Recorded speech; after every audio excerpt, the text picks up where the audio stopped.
I believe that we all have a dark side, whether it's worry, pride, fear, addiction, sadness, or something else. We all have something to face, especially men, because no man can avoid facing himself. It is your sole means of survival. It is widely known that the male of the species is more eager and vigilant for the hunt. When inspired and encouraged on by a female, the goal or object of the chase might be whatever it is. This human characteristic begins to emerge.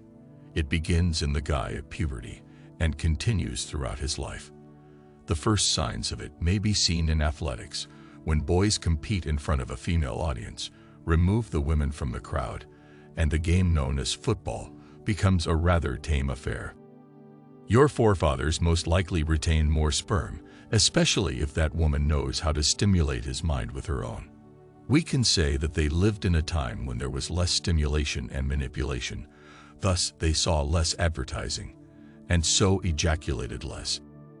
They basically only had the woods to watch because actual intercourse would very certainly result in pregnancy. That is why, throughout history, women did not begin having sex until they married. Today, it was all they had.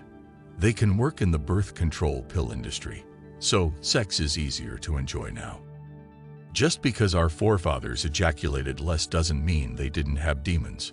They were present, but it was simply a different era. We must now confront our demons for the first time. For everyone who has demons, I'm talking about our dark side, our agony, which has been waiting for us forever. It will come to us when we retain semen and our energy increases. Depleting oneself of energy would merely take away the chance of anything growing, both pleasure and suffering. As a result, that is no longer an option.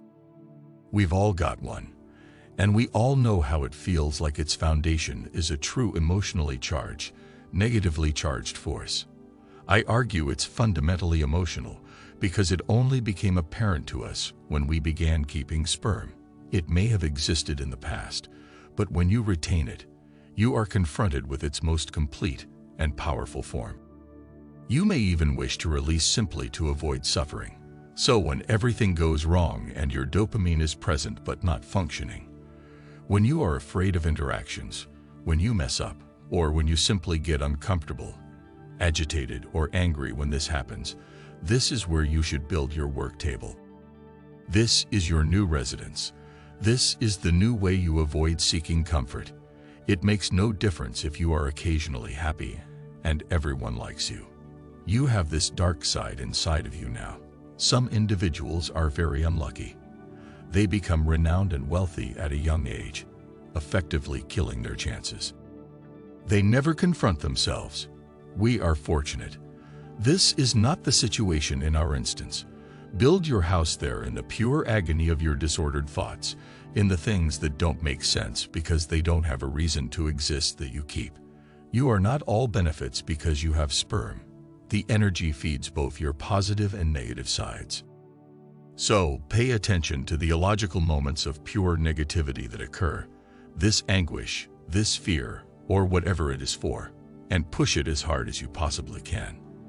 I don't mean running away from it to a more comfortable and supported situation. Building a bridge between these two worlds, remaining faithful to who you are and what you stand for, even when you're down. There's no need for an ego to keep you from addressing your darkest parts. It makes no difference whether others understand or do not comprehend. It makes no difference if you are being acknowledged for who you truly are, as a wonderful mother would. It comes down to your sincerity. You feel safe later, for whatever reason, when you are powerful, cheerful, and the ideal guy among your buddies, or at any other time.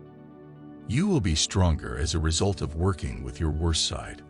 Being honest may not appear to be as perfect or as meticulously planned to suit others, but at the very least, it is not a forgery. People exist.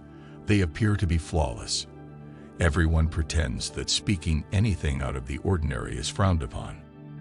Anyone talking about what it's like to be human. We all feel a little strange. We've had enough of our own unacknowledged dark side. Pretend yours doesn't exist. They say, I'm not interested in seeing it. As a result, No one faces reality. Humanity is a notion. Nothing stands between us. So, in any case, what I meant to say is that addressing this to portions of yourself and getting to know them fully will shatter your ego while simultaneously making the good days even better.